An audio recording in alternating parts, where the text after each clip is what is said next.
Sir, dude, I don't know you. I will, out of conscientiousness, try to look presentable. I know better than to ask what you want because you're not going to admit watching this.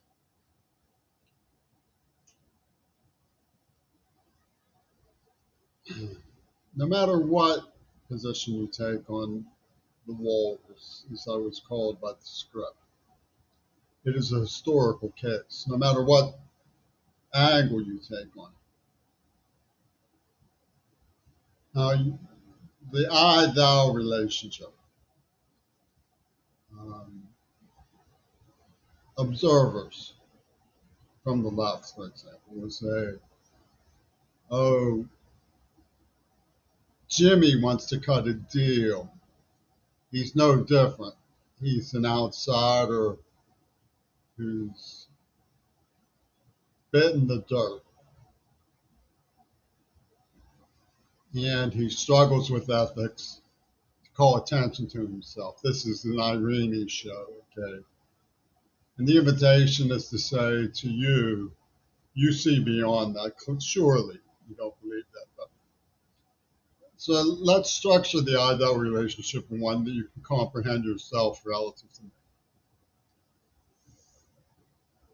Gandalf gathered the man at the Tower of Orthanc to discuss with Saruman the fate of the council. Gandalf broke his staff. I have no power to do anything of the kind. There's no power relationship between us. But Saruman wowed the man of Orthanc, the man of Gondor, who surrounded Gandalf and Orthanc, and said, ask not should I come down, but won't you come up? And the men of Gondor were sure from the sugary auspices of the wizard's voice that Gandalf would ascend, the doors would open, ascend the steps. Now you can take me out of the fantasy, take yourself out of the fantasy, but that's a fair construct, the way that I see the situation. You would only offer me an outstretched hand to laugh that I took it. So what does this come down to between us? Well, I'm a researcher. I'm a library clerk. I believe in the American Library Association's calling to preserve and protect a variety of opinions and to protect the evidence of controversies for posterity. I believe in law enforcement, which is an ethical standard. It's not symbolism. I don't believe in war. Law enforcement and war are very separate callings. I don't own weapons. Law enforcement does. So I'm not a law enforcement officer. I say I believe in law enforcement. I don't analyze symbolism favorably. I analyze symbolism disfavorably. Now, what happens when things get blurry is that people interpret, read between the lines, even scribble between the lines. It's an academic question. Did Lyndon Johnson kill JFK? Did Donald Trump kill JFK? Did Nixon? These are academic questions. And if people leap to conclusions because they vaguely associate the political change, the political winds that have blown with one figure or another, and they trace it back to JFK, they might jump to hasty conclusions. It's hard work to study the evidence surrounding JFK. Now, clearly, it would be a distraction because you're not interested in my views about JFK or the evidence about JFK. That's not why you're observation in you. I doubt you're interested in hooking up with a right wing mania about me. I doubt it. The reason I doubt it is because I have experience with people who have power and influence. And most of them have some degree of self respect. When they make time for somebody else, it's not to agree with them, but it is to allow them to air their views.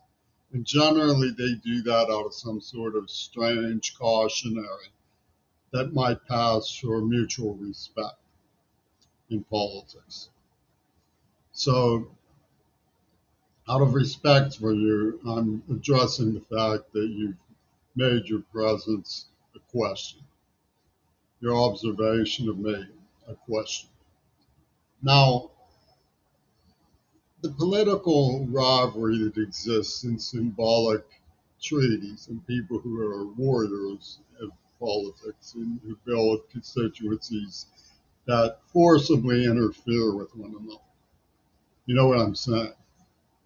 Who crack down on dissent, for example, or abuse somebody who disagrees with them, are more or less in vogue and they're slap happy. When they see somebody like me, they figure it's free smacks. So a part of me is very wary of this. I feel that you're probably sizing me up for free smacks. Now, it's an illusion to say that I love Rosa, for example, which is one of the things that went on between me and your attentions.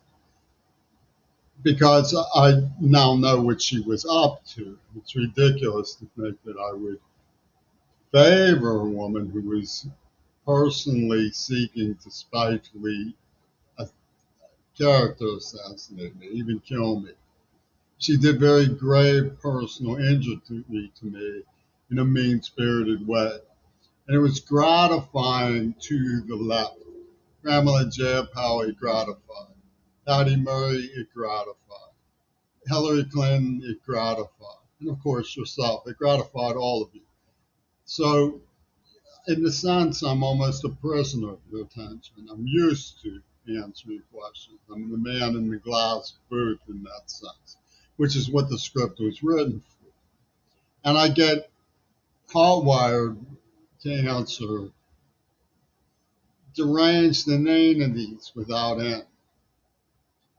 What happened on Mount Desert Island is that they set up a Venus flytrap. Whether you knew about it or not, I don't know. And they were talking in advance about it, and they used a nerve agent on me. I'm a symbol of the United States of America. It's that simple. A person can say, oh, he was a sissy without admitting that I was attacked blindside by armed, fully grown bodybuilder types when I weighed less than 100 pounds. Now, if you're into violence and ultimate sports, you would say, yeah, I killed the sissy. And all I'm saying is that's the case, and you understand I'm out of here. If you want to know what I want you to please not hurt um,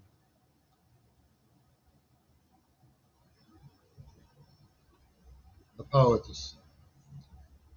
Now, your two virgins warding has reached such a level of completion that you must pride yourself on its artistry.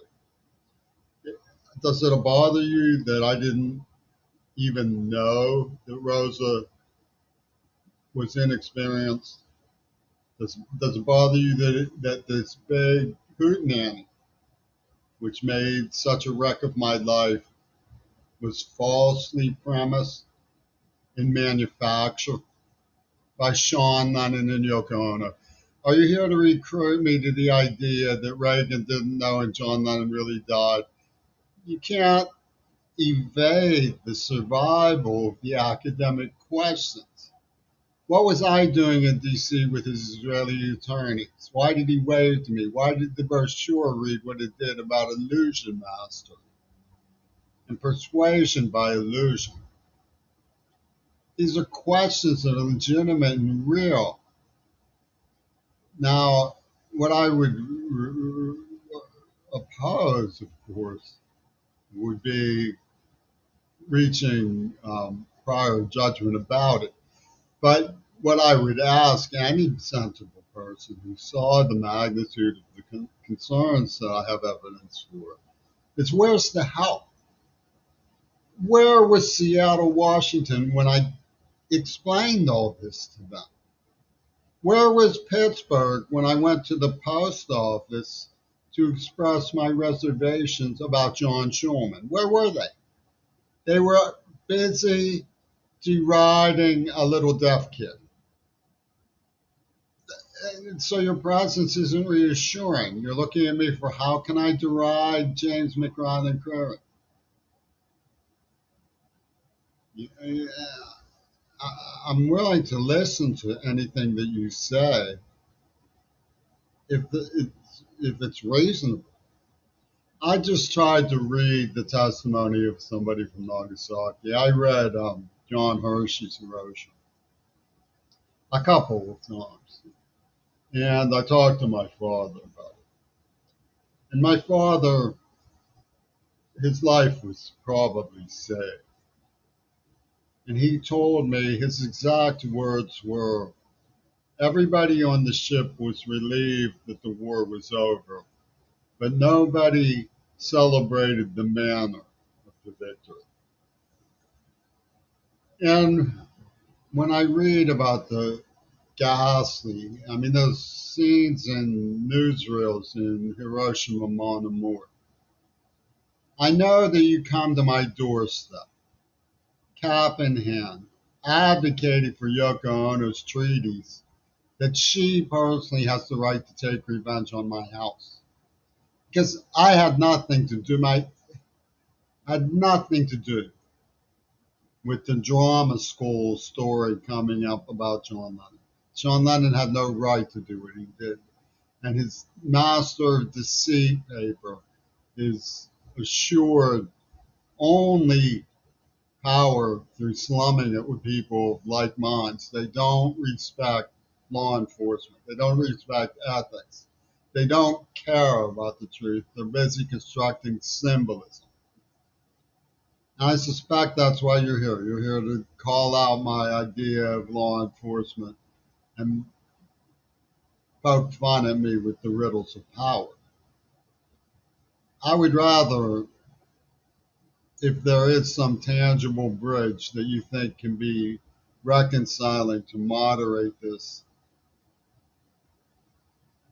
that you offer it openly. But aside from that being such an unusual thing for anyone to do, very rarely does anybody come and talk to me openly in discussions that are reasonable, that I would have to recover from the surprise. I'm not surprised that you went about it this way because that's the way people have grown accustomed to going about dealing with it. As for politics, my politics are pretty simple. I'm not able to be a politician because I'm deaf. I wasn't able to understand linguistics. It would have helped, don't you think? Have you looked at my carrot tape video? Don't you think if I had understood that Harvard had an Ivy League fascination with memory bank language, that I might have been more cautious in the natural language laboratory run by somebody who had declared his opposition to my premises of openness, glasnost, and transparency? But you see, it's not that I'm dumb. It's that I didn't get to go to college. I didn't know what linguistic anthropology was. I didn't take a course in that until I was in my 50s. You see, I believe that competent people should run the government. I recognize competence. There were people who were in government in the 1930s and 40s who were recognizably competent. They put bread and butter on the common man's table. They didn't take it away. As for the legal and law enforcement aspects, it's perfectly clear that I believe Gail Burstyn and Greg Carl and Will Zell all should be arrested. The facts established about them and the evidence pursued wherever it leads. I don't think that anybody in government, quasi government, had the right to pull an operation that maniacal and transfixed with hatred for what they construe as human overpopulation. The way to handle human population is sustainability and build down. But before you hang up, let me speak for you in the words of Larry Letterman. He called me on the phone one day to ask me whether he should take a year off or go follow what he wanted to do, or follow his father's advice and go to law school. I said, well, if you want to take a year off, you should take a year off. And he said, thanks for your opinion. I wanted it to make sure I did the opposite. Okay, so take care, dude. Sir.